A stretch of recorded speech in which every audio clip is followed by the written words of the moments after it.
Everyday injustice.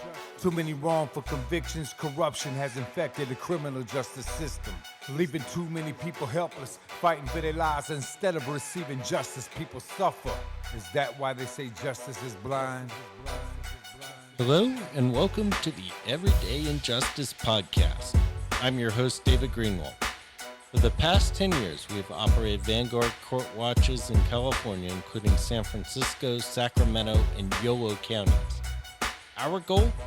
Expose everyday court injustices, and now, more broadly, shine a spotlight on injustices in the entire criminal justice system, in the form of wrongful convictions, police and prosecutorial misconduct, and mass incarceration.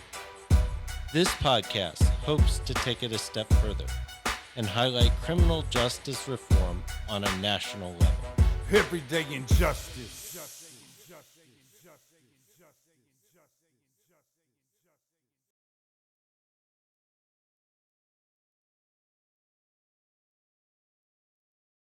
Today on Everyday Injustice, we have Justine Barron, who is the author of the book They Killed Freddie Gray. Welcome to the show. Thank you. Thanks for having me. So how did you come to writing this book? It started actually a long time ago. I worked on a podcast called Undisclosed, which normally handles wrongful convictions. You know, they played a big role in getting Adnan Syed free from prison. He's from the podcast Serial. And so me and this woman named Amelia McDonald Perry, she's a journalist, we were sort of asked to look at the Freddie Gray case. I'd never done anything like it before, and just the most minor kind of excavation of what was publicly known, and it was apparent to us that everyone had been lied to. It just seemed obvious. So we started investigating. We did a little podcast series, and then a couple of years later, somebody gave me like mounds of evidence. And that's when I had a book. So that's how it happened. And what's your background? I know you mentioned the podcast, but what's your larger background? Yeah, I actually had no journalism background at all. You know, decades of I was a writer. I did professional writing for nonprofits. Mostly that's how I made money. And I was also like writing for film, television, storytelling, my own creative pursuits, you know. Did live storytelling on stage, but I landed on this because I began writing about true crime sort of from a fan perspective, and because I knew something about criminal justice from my work. So that was it. And then once I did the podcast, I got hooked on investigating the Baltimore Police Department in particular, and Baltimore corruption, because it's just, there was something addictive about exposing it, because it's so bad. And I'm sure like a lot of other places, you know, Baltimore has its own unique way of covering up and lying to the public. And we'll dive into some of this stuff in a second here, but I'm kind of curious, you know, what was it like investigating a case that was this high profile? Well, the positive is that there's a lot of public material. There were 4 trials. There were a lot of news reports. And, you know, I'm not excavating the news looking for the news printing fact. I'm looking for statements exposing people. So that was the positive. And it's positive to have an impact, because the Freddie Gray case had an impact worldwide, and it had a huge impact in Baltimore. I mean, it was defining of a lot of things in Baltimore. They still talk about it. So that was the positive. The negative is that a lot of people's minds were really fixed on what they thought happened, and were really kind of condescending about if you were introducing new evidence or a new way to look at it. A lot of media folks, officials, cops, just like regular talking heads in Baltimore were kind of, it took a long time to convince them that they had this story wrong, because who was I, you know? They weren't interested. They thought they knew everything based on what they were told, unfortunately. And so, I mean, I'm kind of curious, and I have your book on my list to read, but I confess I haven't read it yet. So, without being a spoiler, I mean, what is the actual story here? No, it's fine. I mean, spoiling it doesn't take away from the experience of reading the book, because you can only, and I've already spoiled it in the media. It was more important for me to get the truth out than, hold on to a few readers who might be wanting suspense and discovery. It's a police brutality case. It's not like a murder of the week.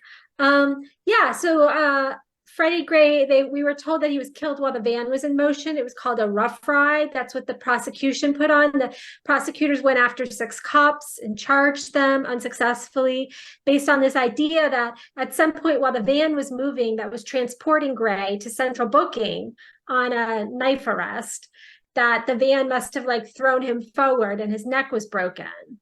And that was the prevailing theory still to this day, Wikipedia, whatever.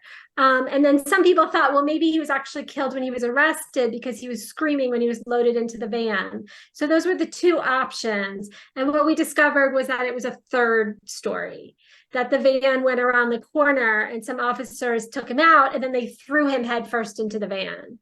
And there were a large number of witnesses to it. So really, my story is about how do people see something, report on it right away, and yet the public never learns that. And so why is it that the public never learned that truth? Well, it was deliberate suppression by both the police department and the prosecutors, who claimed to be seeking justice, but they also suppressed this evidence. And then it was a failure on the part of the media to do the work that it should do, by believing and repeating what it was told, and by not taking seriously the account of the residents of the neighborhood that Freddie Gray was from, which is a predominantly poor Black neighborhood.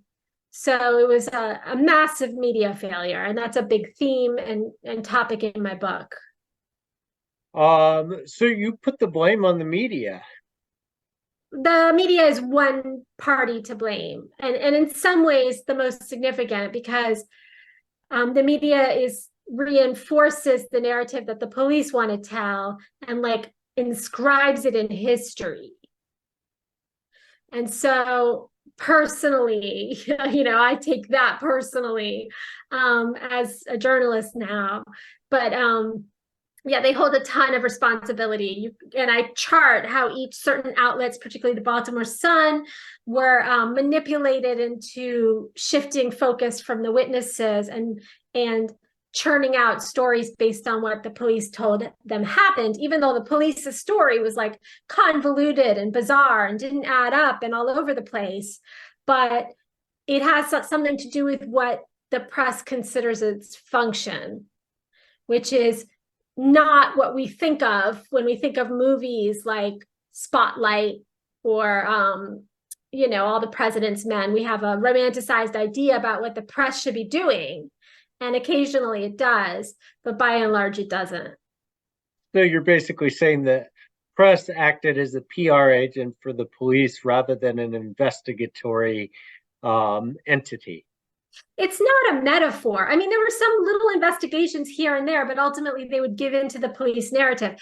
It's not a metaphor because there were maps and interactive charts and timelines and videos made specifically to puff up the police investigators and the police narrative. And I actually wrote about that for, there's a news outlet called Fairness and Accuracy in Media.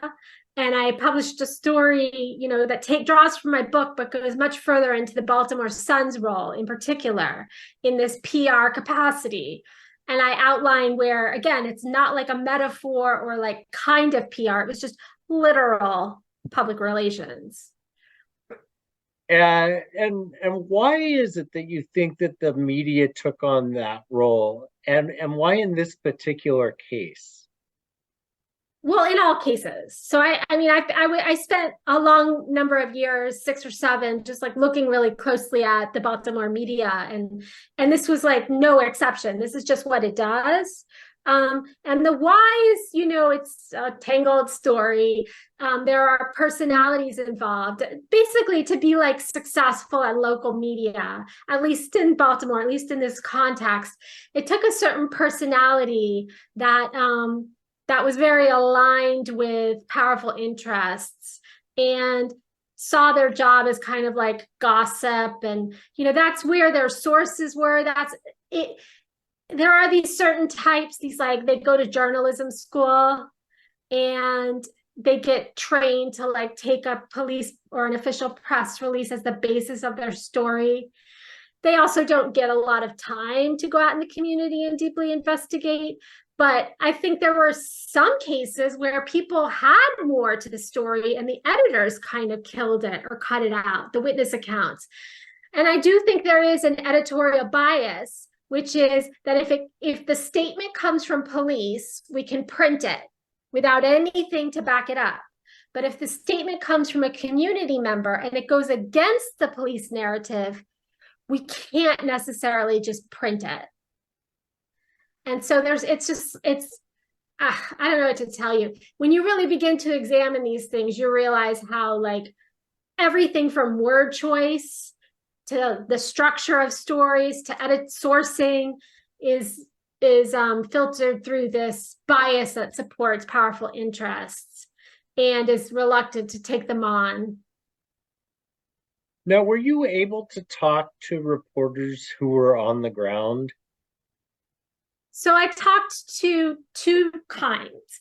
There were, my book, is critical of the mainstream media's approach to the story, but there are also some journalism heroes in my book.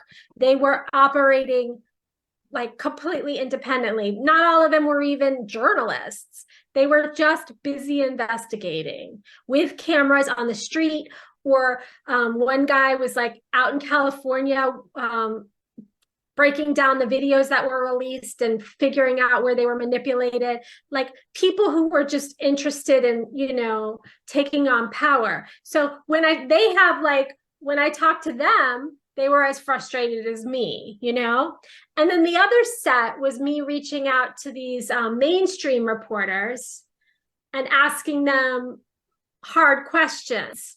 And they were not happy. Like they did not want to engage. There was one woman who she was married to a lead prosecutor, is now married to the lead prosecutor of the case. Her reporting is very and she got there was a lot of hostility and defensiveness from that community, more so than when I interviewed police officers, far more so. Police officers would either talk to me and tell me their truth or say no thank you. Media people got they're not used to being subjects, right? And they're not used to being they wield power through the creation of narrative, so they don't want to be inside of that. So from your perspective then, why is it that the prosecutor's office, which it's led by an interesting person, right? Marilyn Mosby, kind of the cutting edge, really, at one point of kind of these more progressive prosecutors. She got a lot of kudos from at least the progressive side of the world for even taking on the police at a time when, in other jurisdictions, the police weren't even or the DA wasn't even bringing charges against police officers. She ultimately lost. And of course, she got criticized pretty heavily from the right just for taking it on.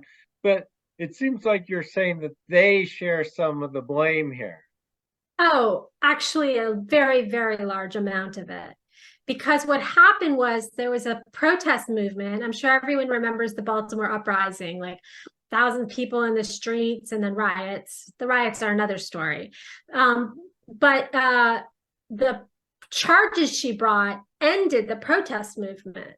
So they played a role in quieting resistance. But it wasn't a sincere investigation by her office. It was a political maneuver. We know that because I report on notes from their meetings from her office, insight into the work she had done, statements made in court, and a very detailed examination of the trials.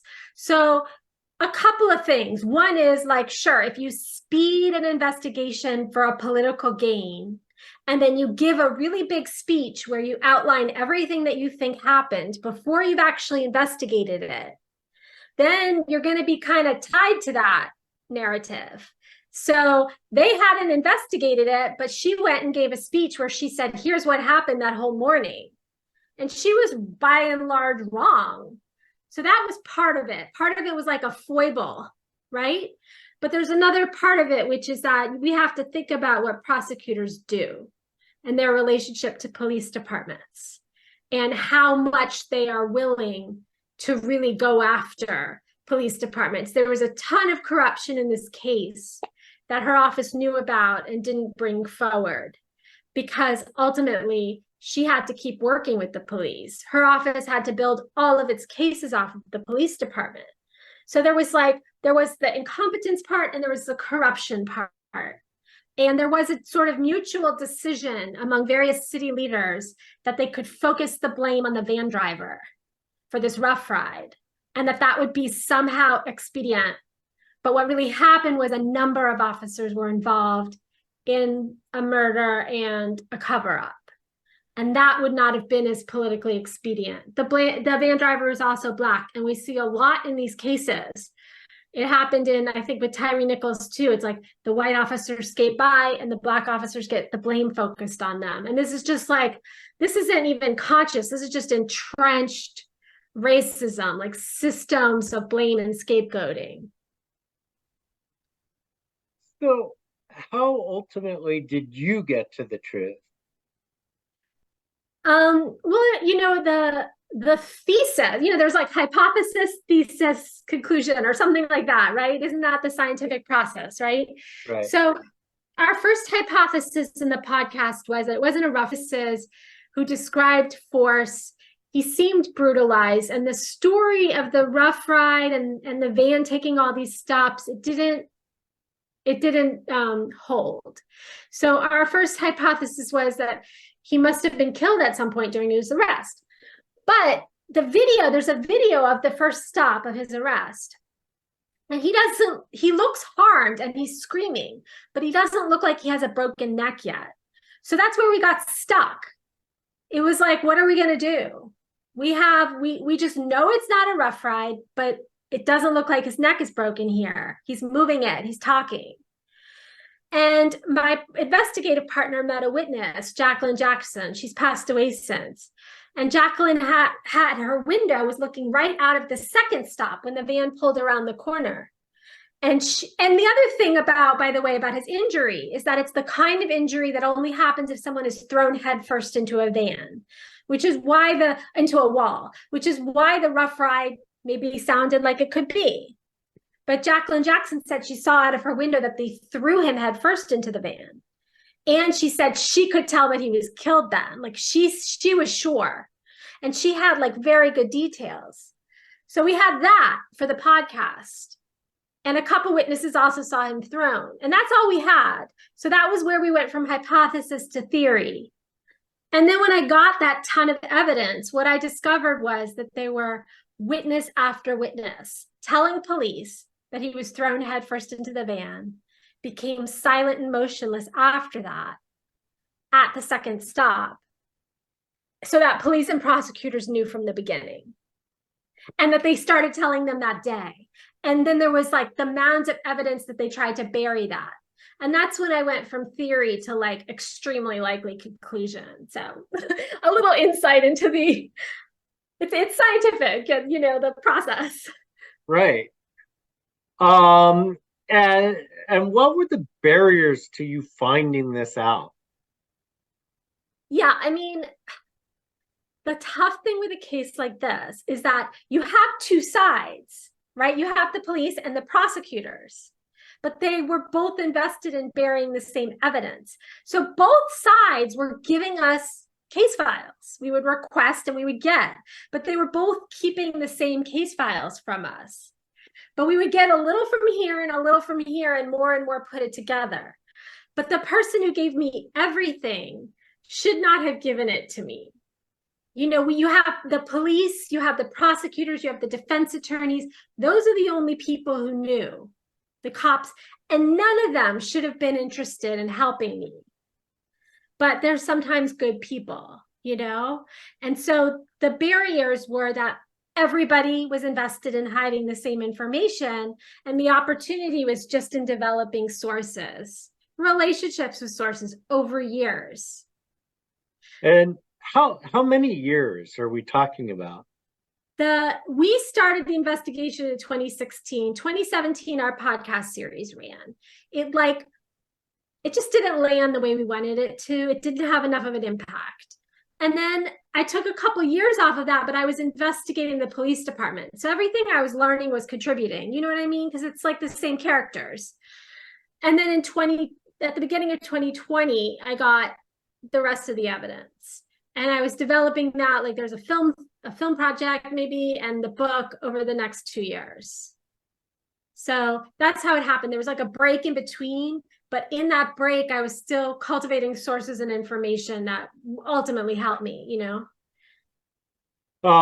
Now you mentioned there's unbelievable corruption. I forget the exact word you used, but it was something along that line. Can you describe, you know, corruption is kind of a nebulous term that often gets misused. In this context, what are you referring to? I mean, that's a great question. I would say it takes these forms: lying to the public. So you have like a deputy commissioner saying, we have no evidence of force, not even statements. And it was like a flat out lie. There was physical evidence on his body. There were tons of statements. You know, there was some video evidence that they buried. So there's lying to the public. That's corruption. There's manipulation of evidence.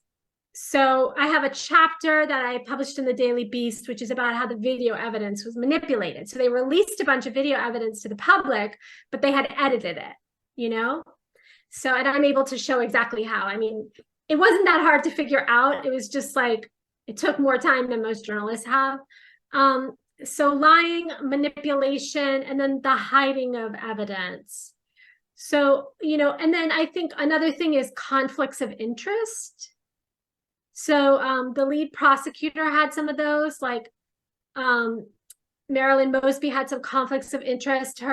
The attorney representing the family, like, was her advisor and friend, and they like negotiated a settlement that would put a gag order on the family. Like, so there's these conflicts of interest. So that's really where I see corruption, I think, those things. Interesting. And then you also mentioned the riots are another story. I'm curious as to what that story is.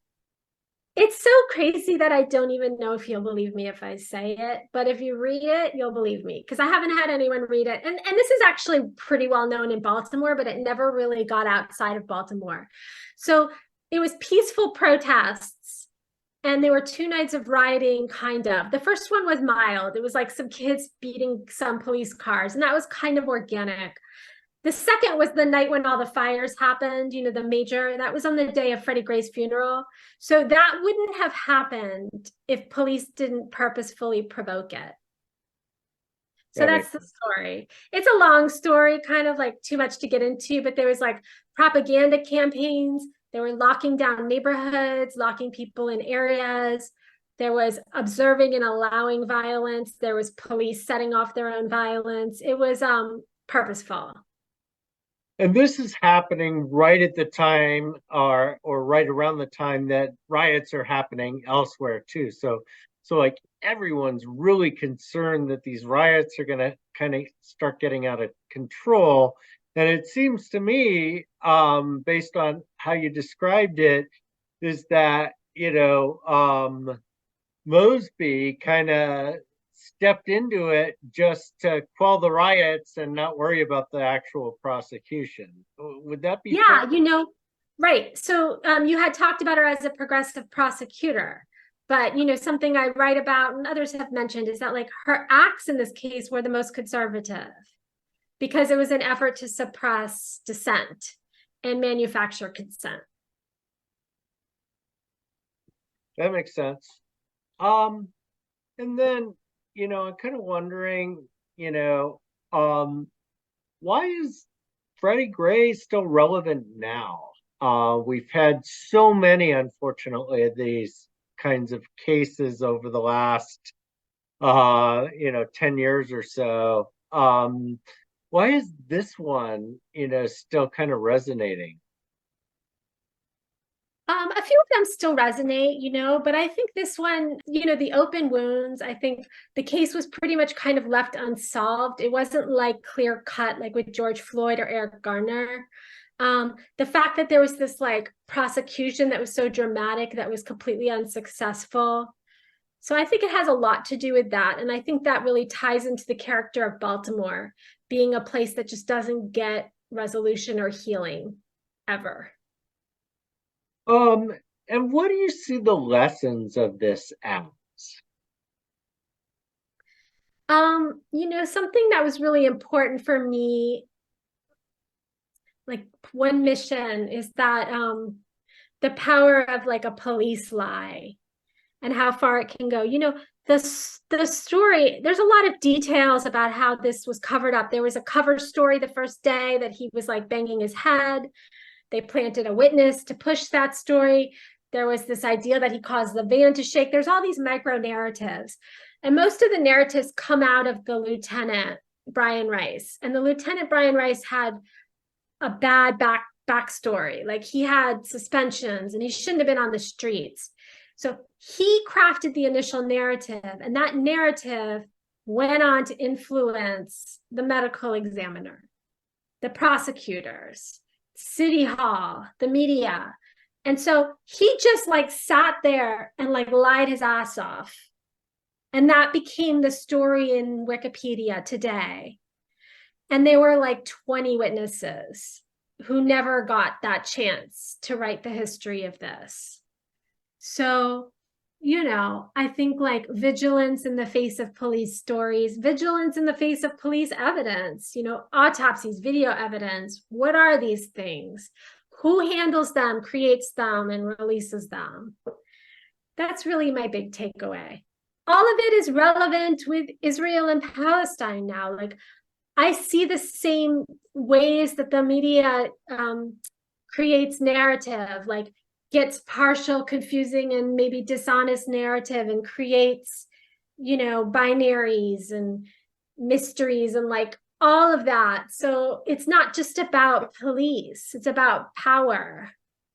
The officers basically just get away with murder here. Yeah, they were, I don't know if it's first degree. I definitely don't think they meant to kill him, but it was some form of a negligent type of homicide. And then many of them and many superiors got away with covering it up, which is like, in some ways worse because, accidentally killing someone for mishandling them is terrible. And those cops shouldn't be on the streets if they can't handle a prisoner properly. But, to just decide that this family doesn't deserve justice and nobody deserves to know is like, whew. And unfortunately, that seems to be the story of too many of these, that it's not just the, bad act, but it's also what happens afterwards. That's the biggest problem in police departments. It's like, there's no culture of accountability in these departments.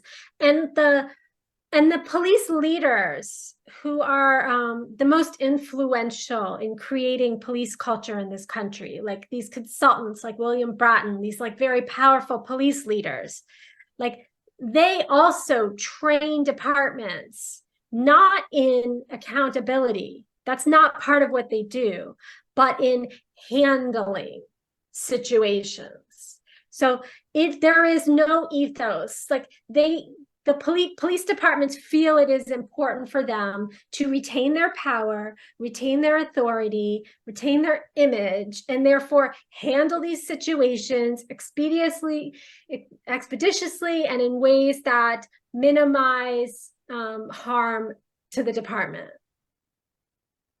So in your view, are things getting better, or are they just the same now? It just looks different.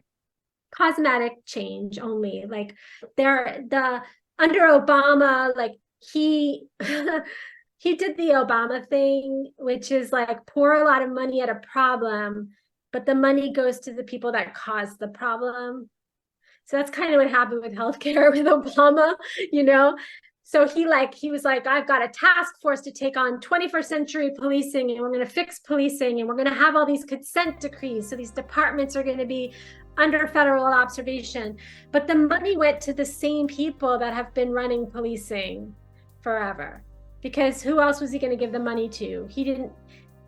Politicians like see problems with policing, but they don't trust non-police to handle it. So they're never going to get out of this situation. So what's next for you? I don't know. A few things I'm like thinking about. So we'll see. I'm just, I've got a few irons in the fire with some Baltimore stuff and non-Baltimore stuff. Hopefully something that comes close to the experience of writing this book. So, so wrapping up, some closing thoughts? You know, Trump was like, what was his phrase again about the media and about how he thought it lied? I forget. He had like a phrase that he always said to indicate as if the media was always lying. I can't think of it right now. And so that got kind of associated with Trumpism, to think that the media was always lying, false facts or whatever. And I would say that, you know, he wasn't like always wrong, and that there is sort of a problem that's very, very serious with the media, and that people should not necessarily feel like what they're reading is accurate, or that they have to, that if they question it, that they're somehow reactionary, like Trump. Well, I want to thank you for coming on and sharing your thoughts on your book. Thank you so much for having me. We've been talking with Justine Barron, author of the book that just came out in August. It's sounds really fascinating. I'm looking forward to reading it later this week. This has been Everyday Injustice. I'm your host, David Greenwald. Join us again next week for more tales from the injustice system. Thank you to George Powell and Norman Mousequake Barrett for the use of our opening, Everyday Injustice. You can see more of George's music at www.justiceforgeorgepowell.com. That's Justice for George Powell, all one word, .com.